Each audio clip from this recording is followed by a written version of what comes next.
नमस्कार प्रिय विद्यार्थियों, कैसे हो आप सब लोग। आई होप आप फिट एंड फाइन होंगे अपने अपने जगह पर। प्रिय विद्यार्थियों, आज इस क्लास में हिंदी साहित्य के हम इतिहास लेखन के जितने प्रयास हुए हैं, हिंदी साहित्य को इन 1000 वर्षों के हिंदी साहित्य के समग्र ग्रंथों को, समग्र रचनाओं को बहुत मेहनत के साथ, बहुत शिद्दत के साथ और बहुत व्यापकता के साथ एक जगह क्रमवार, ब्यौरेवार, एनालिटिकल प्रयासों के साथ इकट्ठा करने का प्रयास हुआ है और वह हिंदी साहित्य के इतिहास के अंतर्गत हुआ है।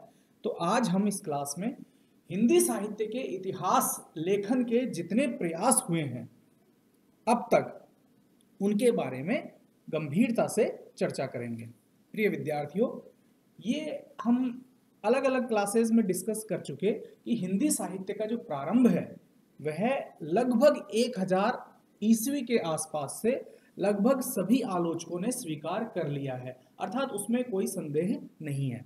हालांकि डॉक्टर रामकुमार वर्मा, राहुल सांकृत्यायन आदि ने हिंदी साहित्य का जो शुरुआत है वह 1000 ईस्वी से भी पहले, अर्थात वो अपभ्रंश भाषा के काल में चले गए और वहां से माना है। लेकिन अधिकांश आलोचक इस बात पर एकमत है कि हिंदी साहित्य की शुरुआत जो है वह 1000 ईस्वी के आसपास से हुई है। तो हम यहाँ पर हिंदी साहित्य के उस लेखन को क्रमबद्ध जिन्होंने किया है हिंदी साहित्य के इतिहास के अंतर्गत, उसे हम यहाँ पर चर्चा करने जा रहे हैं। प्रिय विद्यार्थियों, हिंदी साहित्य का जो इतिहास है, हालांकि वह 19वीं शताब्दी में अंतिम वर्षों में जाकर उसके ऊपर गंभीर रूप से चर्चा होने लगी थी और प्रयास होने लगे थे। लेकिन यदि हम बात करें तो इससे पूर्व भी, यानी हिंदी साहित्य का इतिहास जब प्रॉपर रूप से लिखा जाने लगा इतिहास ग्रंथ के रूप में, उससे भी पहले 200-300 वर्षों पहले, 2-3 शताब्दियों पहले कुछ ऐसे ग्रंथ मिलते हैं जिनमें हम हिंदी साहित्य के इतिहास लेखन की परंपरा का सूत्रपात मान सकते हैं। और उन ग्रंथों में जो 3 ग्रंथ प्रमुखता से जिनका नाम लिया जाता है वह है, एक तो भक्तमाल, जिसके की रचयिता नाभादास थे, और 2 और ग्रंथ थे जिसमें एक तो 252 वैष्णवन की वार्ता और एक 84 वैष्णवन की वार्ता। ये जो दोनों ग्रंथ हैं वह गोकुलनाथ स्वामी ने लिखे। और गोकुलनाथ स्वामी कौन थे, ये आपको भली भांति पता होगा कि विट्ठल दास जो थे उनके शिष्य और उनके पुत्र थे। और उन्होंने, या ये कहें कि भक्त नाभादास ने और गोकुल स्वामी ने ये जो तीनों ग्रंथ लिखे हैं, इनका ऐतिहासिक दृष्टिकोण नहीं था, अर्थात उसको लेखन के पीछे उनका जो एस्पेक्ट था, प्रेपशन था, वह ऐतिहासिक दृष्टिकोण न होकर आध्यात्मिक दृष्टिकोण था। अर्थात उन्होंने अपने समय के जो वैष्णव कवि हुए थे, जो भक्त कवि थे, उनको और उनकी रचनाओं को एक जगह संग्रहित करने का प्रयास किया। हालांकि वे कोई इतिहास ग्रंथ नहीं थे, लेकिन उन ग्रंथों में एक तरह का क्रम था, एक तरह का संकलन था, जो कि आने वाले लेखकों के लिए बहुत उपयोगी सिद्ध हुआ। तो ये तो थी इतिहास ग्रंथ लिखे जाने से पूर्व परंपरा, कि हम इतिहास ग्रंथों का जो संकलन था, जहां से एक सूत्र मिलते हैं इतिहास लेखन के, वो उसमें खोज सकते हैं। अब हम बढ़ते हैं जो एक्चुअल रूप से, प्रॉपर रूप से जो हिंदी साहित्य के इतिहास ग्रंथ लिखे गए हैं उनकी तरफ। हिंदी साहित्य का इतिहास वास्तविक रूप से लेखन जो शुरू हुआ वो 1839 ईस्वी में हुआ।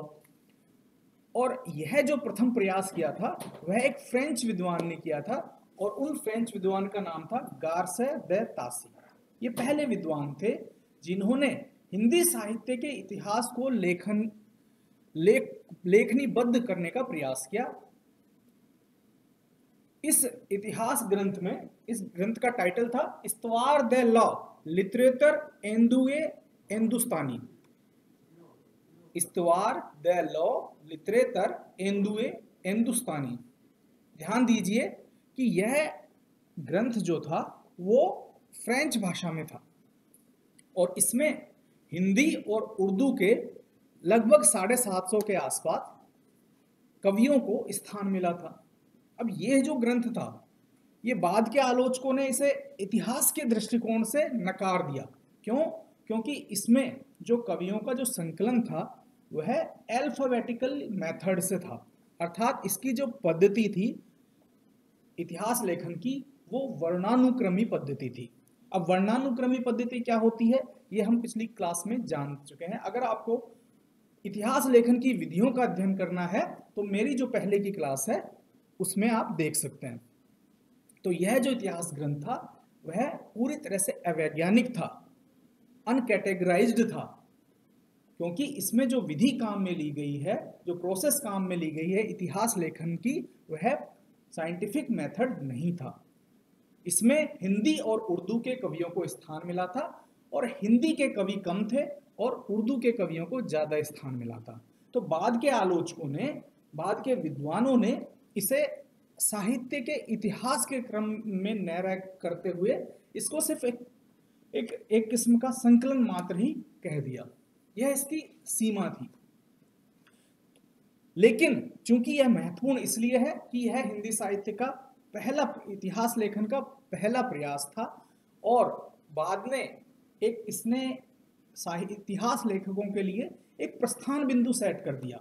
तो वहां से लेखक लोग जो इतिहास जिनको लिखना था वो इसको सूत्र बनाकर, इसको राह बनाकर वो आगे बढ़े थे।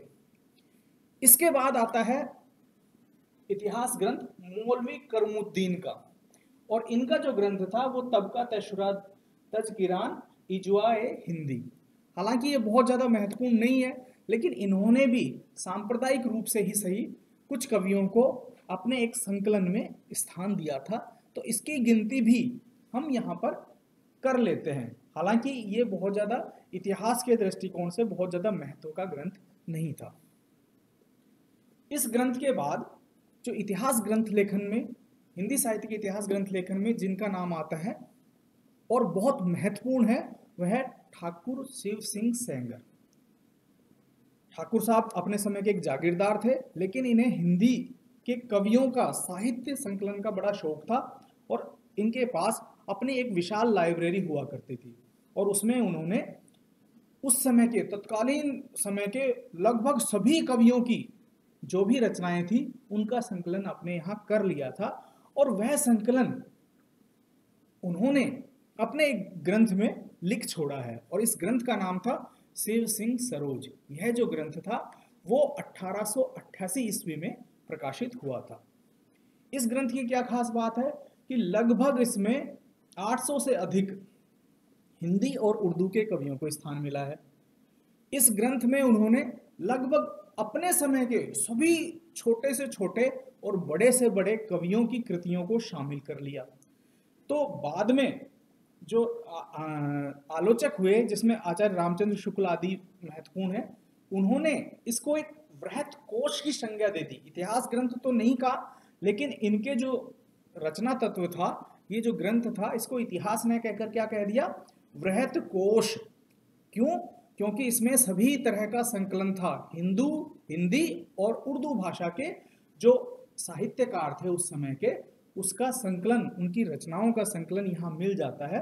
तो यह महत्वपूर्ण इसलिए हो जाता है कि इसने इस संकलन का उपयोग करके बाद में हिंदी साहित्य के इतिहास, अनेकों इतिहास लिखे गए और जिसमें रामचंद्र शुक्ल जैसे आलोचक ने भी अपने इतिहास ग्रंथ का मेन सोर्स, मुख्य स्रोत ठाकुर शिव सिंह सेंगर की रचना को रखा है। यह उन्होंने अपनी इतिहास ग्रंथ के जो पूर्व पीठिका होती है उसमें यह स्वीकार भी किया है कि यह जो ग्रंथ था मेरे लिए और मेरे बाद आने वालों के लिए बहुत ज़्यादा उपयोगी सिद्ध हुआ।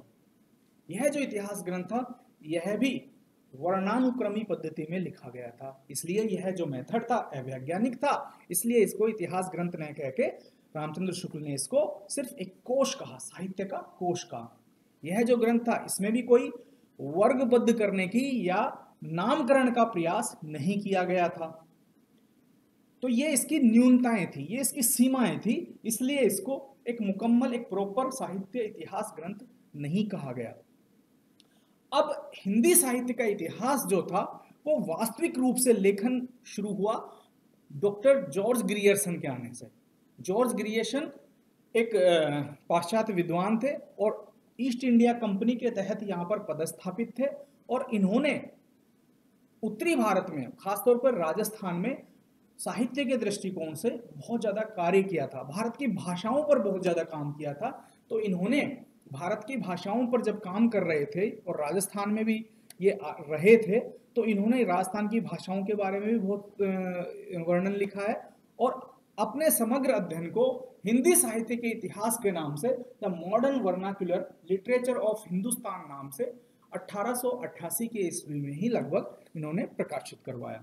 ये जो इतिहास ग्रंथ था वो इंग्लिश भाषा में लिखा गया था, और इसमें हिंदी और जो भी समकालीन जो भाषाएं थी, जिसमें हिंदी और उर्दू मुख्य है, उन भाषाओं के कवियों को, साहित्यकारों को इन्होंने स्थान दिया।